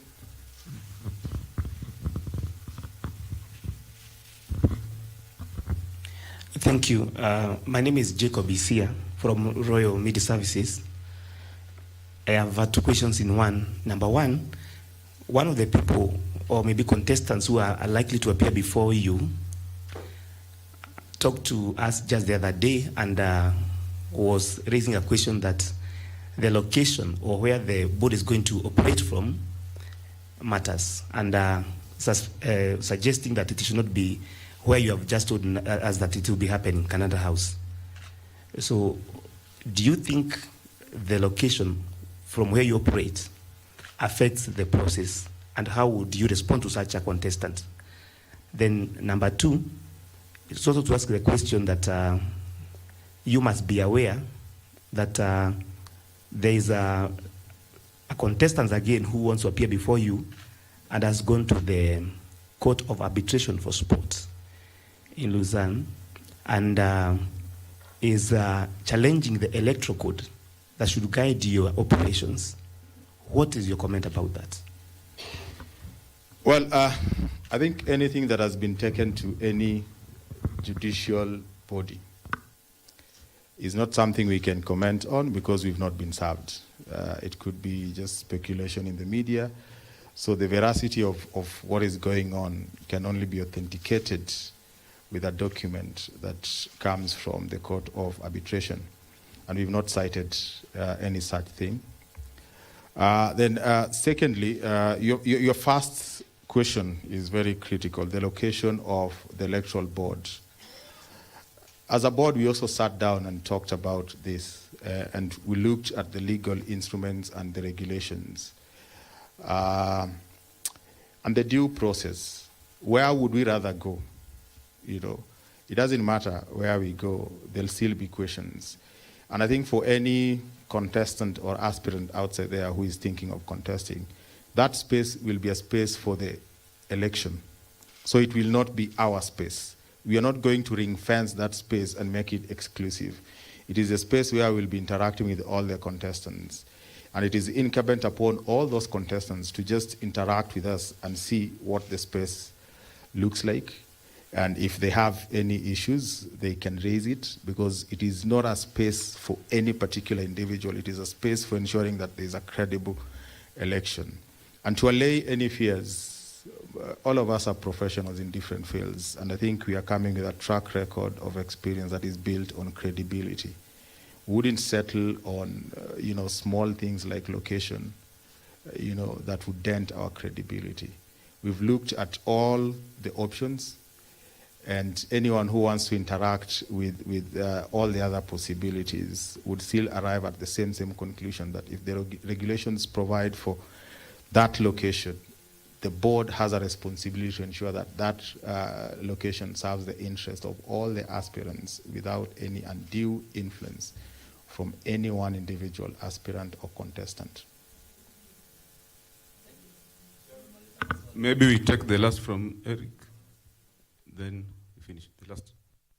And that is Hesbon Owila, who is the chair of the FKF Electoral Board, that has been unveiled today. This Electoral Board, the members were made known to the public, and that was on the 24th of August 2024 when FKF held their special general meeting, and they were approved by the SGM, and today they're being unveiled, and the journey to a new National Executive Committee starts. So Dan Mwendwa is going to be giving us the story of the unveiling of the FKF Electoral Board. And remember, also later today, one major story that we are keeping our eyes on is the Deputy Chief of Staff Performance and Delivery Management, Mr. Eliud Owalo, and the Secretary to the Cabinet, Mercy Wanjau, holding joint press conferences with Cabinet Secretaries and various state departments about performance, delivery, and this is on the vetted ministerial performance commitments that they have had. Now, with time to bring, wind down this conversation about professional boxing, and, we're with Willie Wex, the organizer of the Nairobi Fight Nights and the chair of the Kenya Professional Boxing Commission, the Honorable Ruben Dolo. And let's talk about, something that everyone talks about when it comes to professional boxing, is how you make the payments to these professional boxers. And also looking at the level they are in. Most professional boxers, when they start, they do the 4 rounds, then they're allowed to move on to 6, 8, 10, and the main championship fights all around 12 rounds. How do you work around this, and also ensuring somebody goes to the right fight class or fight division? Very good, Wahome. As you have put it, in any sports, it is from stage 1 up to stage 5. Then you go to stage 7, 8, that's when you start now graduating. In professional boxing is the same. I mean, when they start 4 rounds, and then you go to 6 rounds, 8 rounds, then 10 rounds, then 12 rounds when you go for the titles. So we encourage the promoters to make sure that we have a standard. It's everywhere in the world. We have a standard because we're professionals. We have a standard. We don't want our boxers to suffer because now that's their job. You are a professional. That's your job. You wake up in the morning, go to the gym, train very hard. You have your coach. You have to pay your coach. You have to pay the food that you eat. So we have standard, and we are proud of what I've said again about Willis. He has tried his best because he's giving them good support. He's giving that standard that we have put it for him. When the 4 rounds, not less than $500. You go 6 rounds, they're not 500. That would be about 100. That would be around 60,000 shillings. Yeah, that's it. It's for if it's good for an amateur. For a starter, for a debut boxer to have that amount of payment. We have not reached, because when we are going to have now support like what the Tanzanians are doing, they have support of the TV rights. When you have TV rights, you get a lot of sponsors, and people are being paid very well.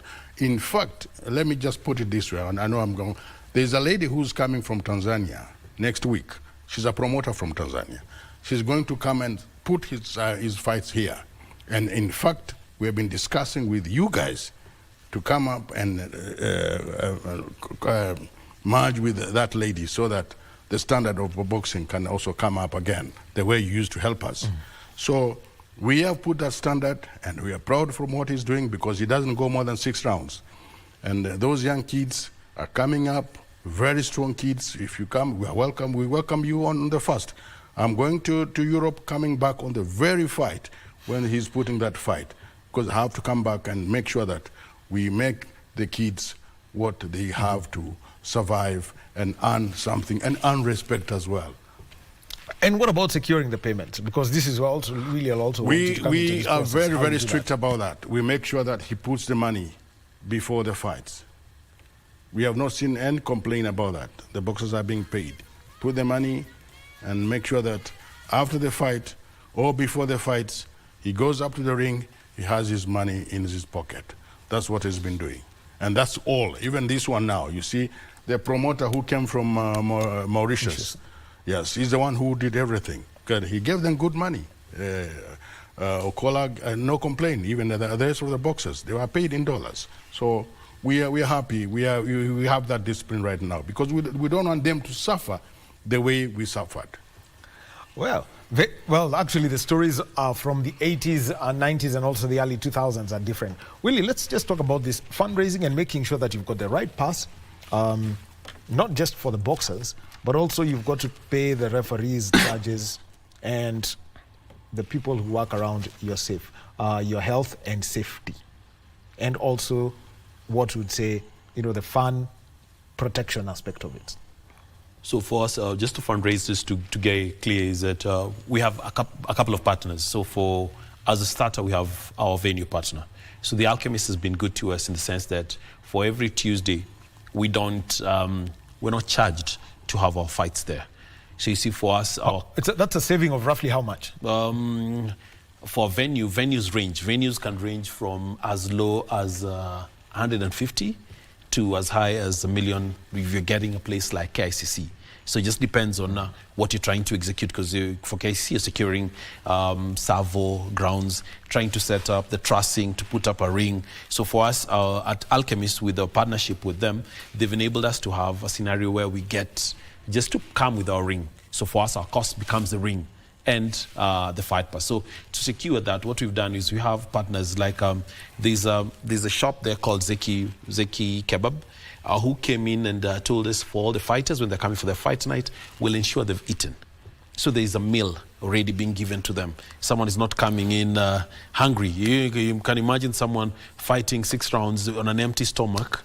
There's no energy in the body. That guy is out. Then you have mascot.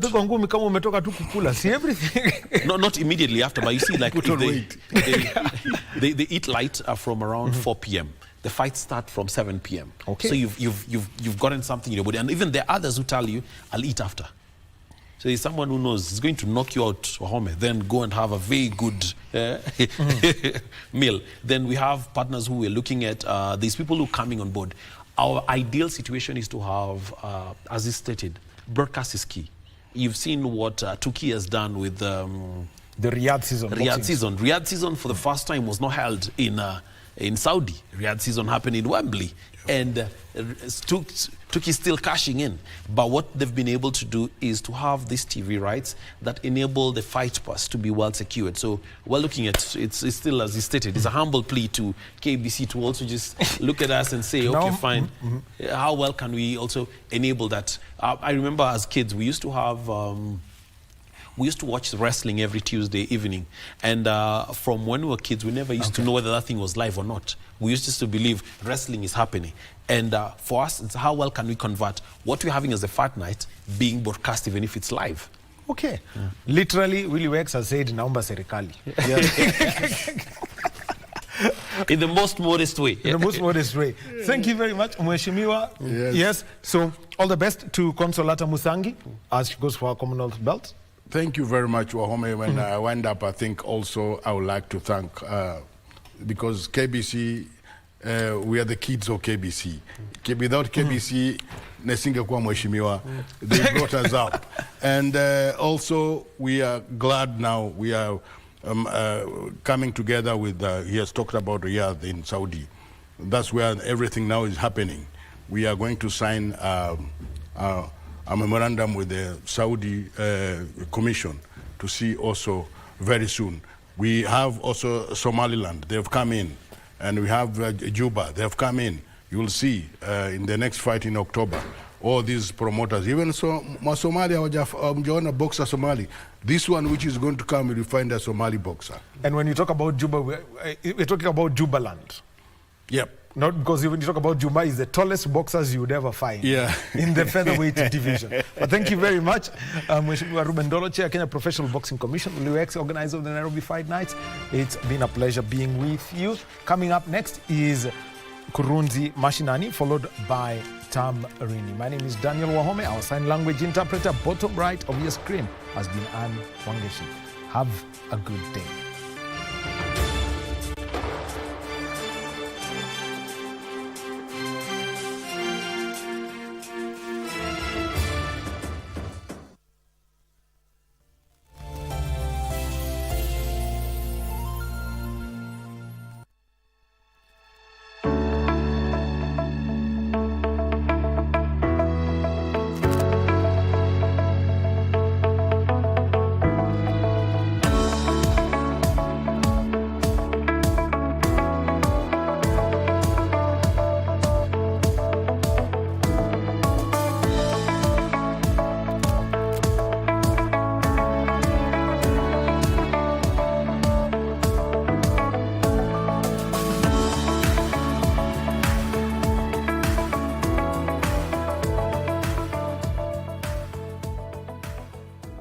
The HIV epidemic in Kenya began gaining attention in the early 1980s. By the 1990s, the virus had spread rapidly, leading to a national health crisis. At its peak, the adult prevalence rate was among the highest in the world. Today, Kenya has made remarkable progress. The adult prevalence rate has decreased significantly, but the virus still affects millions. Approximately 1.6 million people live with HIV, and the challenge remains to ensure access to treatment and prevention for all. In rural regions, accessing care can be difficult. Innovative approaches like mobile clinics and community health workers are bridging gaps in service delivery. Shining Hope for Communities Shofco, a grassroots movement based in Nairobi, Kenya, in urban slums, is providing services, community advocacy platforms, education, and leadership development for women and girls. Despite this, Shofco is also aimed at providing quality primary healthcare and healthcare education in slums communities where the prevalence of waterborne diseases, malaria and HIV, which is on the rise. In general, our approach in terms of health service provision is that we are working on two aspects. The first aspect is the community health strategy, and then now the secondary part of it, which is now services at facility level. In Kibra, the prevalence of HIV is significantly higher than the national average. Limited access to healthcare, coupled with high levels of stigma and misinformation, exasperates the crisis, but Shofco has come to bridge this by providing medical care. My name is Efi Onditi. I'm a clinical officer and a clinic coordinator in Shofco Chandaria Clinic. It's one of the Shofco clinics. We have two currently. We have the services that we provide in the clinic include family planning, we have primary health care, we have laboratory pharmacy services. Also we have a CCC which deals with HIV patients and TB patients. Counseling and support groups play a critical role in helping individuals affected by HIV. In Kibra, community health workers are on the front lines offering not just medical care, but emotional support and education. We usually give these clients TCAs monthly, or when a client is diagnosed, we will initiate them on drugs depending on whether the client is ready. If they are not ready, we cancel the clients first until when they are ready. So we do baseline investigations, then we start monitoring them on a 2-weekly basis. Then depending on how the client is faring on, we progress them to a month, then after every 3 months. Others will even give them TCAs of up to 6 months. Two residents from Kibra, Susan Ligare and Bernard Owino, have come out proudly to speak about their HIV status and how they are mobilizing the community to get tested and know their status. Niligundua tarehe 12 mwezi wa 4 2017 na vile niligundua si mara ya kwanza nilienda hospitali tu kale ka chemist nikaenda kupimwa. Sasa ile hali ilifanya nikaenda kupimwa ni ile herpes. Nilikuwa na herpes kwa mwili. Sasa ndio hiyo daktari akanituma kwa Rofco. Nienda nitipiwe huko. Kufika kule nikapata niko na virusi. Si kufa moyo. Nikaingia nikapimwa, tukatatanisha na huyo daktari, lakini nikamwambia lazima utanipima na utanipa result zangu.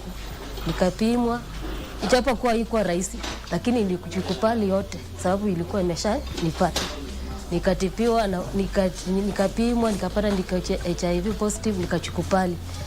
Hiyo siku ndio nilianza kutumia dawa yangu hiyo tarehe 12 mwezi wa 4 2017 mpaka leo ningali natumia dawa zangu. Nilijua kwa kupimwa,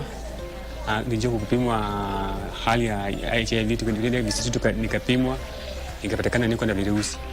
Nilipimwa 2016 mwezi wa 10. Nikapatikana niko na virusi. Immediately nikaenroll kwa dawa. Nikaanza kumeza dawa, nikaanza mpaka sasa hivi naendelea kumeza dawa. Na wakati ya kwanza dawa kwa mara kwanza kulikuwa na changamoto za kawaida za dawa zilikuwa nazo. Kuna effects kidogo ambayo ilikuwa inaleta mwili kwa sababu haziko zimezoea mwili. Sasa kuna wakati ilikuwa inaleta shida kidogo, lakini nirudi nikazoea nikienda dawa mpaka sasa naendelea kwa dawa. Despite advancements, stigma and discrimination remain significant barriers. Many people living with HIV face a lot of fear to know about their status, which can deter them from seeking testing and treatment. Susan and Bernard help in sensitizing the community on the importance of testing. Wana Kipira kama hapa Kipira, kila mara huwa nawaelezea, ukiwa mgonjwa usikue mwaraka wa kwenda hospitali, unameza madawa. Enda pima hali yako, ujue vile uko. Kama uko HIV positive, ndio uanze dawa, lakini usikue una mwaraka kwenda kwa chemist ukinunua dawa, na nawaambia waendelee kupima. Kwa shauri yangu nimeona hakuna haja mtu waogope. Ni heri ujijue mapema kuliko ugunduliwe kama pengine umelala chini. Watu wengi watajua sana. Unajua ukienda peke yako ujigundue, utajua mapema. Ukienda kama uko mzima, uko na afya yako ya kawaida, unaenda kama unatembea peke yako, unaweza jieleza peke yako, unapimwa, unarudi nyumbani ukijua niko na virusi ama mimi sina. Na wakati utaenda na mtu, unajua watu wengi ambao wanaweka siri. Yeye pengine atatoka siri yako. Pengine atambii mtu mwingine akifikiria na mweleze kumbe bana. Yeye mwenyewe hali yako, alafu aanze dawa. Women living with HIV are more likely to access HIV testing and antiretroviral therapy than men. This is due to better health-seeking behavior among women and the existence of HIV-related services designed specifically to reach women, such as services to prevent mother-to-child HIV transmission that are provided during antenatal care. One of the areas that has a challenge is on ANC, because when you are testing our pregnant mothers, it is always advisable that they come with their partners. So in most cases, you find that it is the female clients that comes, but their partners are never anywhere. Even in testing in general, it's always the female who are tested more than their male counterparts. Yeah, and then testing in youths is also on the low. Yeah, they are not turning up in numbers as expected. And one of the things that you're noting is that HIV infection currently is becoming common in the youth. Yes, but in terms of testing, I think the uptake is not so good. I think it's because of maybe some of them are afraid, they don't want to be judged, and you know, the fear of coming to a health facility and being seen by someone that so-and-so went here. So I think that is one of the areas that scares them. So we've tried as a facility to put the HIV testing room aside, somewhere that is a bit private, so anyone can walk in there anytime and they get tested. Yes. And then we're also doing a lot of advocacy through our community health promoters and also the support groups that we are conducting. It's positive, mostly on the factor of females. On the male, we are still struggling because we'll find when you diagnose a female client, you encourage them to bring their spouses. The turnout on the male counterpart hasn't been quite so good, but we keep on trying. In the fight against HIV, knowledge is power. Every individual has a critical role in ensuring their health and contributing to the broader public health efforts. It's a key step in managing personal health, preventing transmission, and ending stigma. Kwa jumla kwa Kenya sasa hivi ni mtu akitaka afe na HIV akiona stigma kwenda kupimwa mwenyewe agopa, lakini sasa hizi hii kitu ni kama kitu kawaida. Ni kama hizi vitu vingine tu unatibia kama hizi za kawaida. Sasa hiki ambacho ni tisha pa Kenya nikaanza peke yake ndio tisha. Lakini sisi kwa wengine kama tuko na hii, hatuoni kama tisha kwetu. Tunaona maisha kawaida, tunaishi kama watu wengine, kama mtu tukutana pale nje. Tuko sawa na watu wengine hao. Yeah. Hakuna siku nasikia mtu ya HIV ameenda malazo chini au kwa order tamalala, hapana. Yako sawa kawaida kwa sababu anatembea kwa njia vizuri, anajua hali yake, unakula. Unajua kuna watu wanasema kukula vizuri. Sasa lazima uko na pesa mingi kukula mzuri.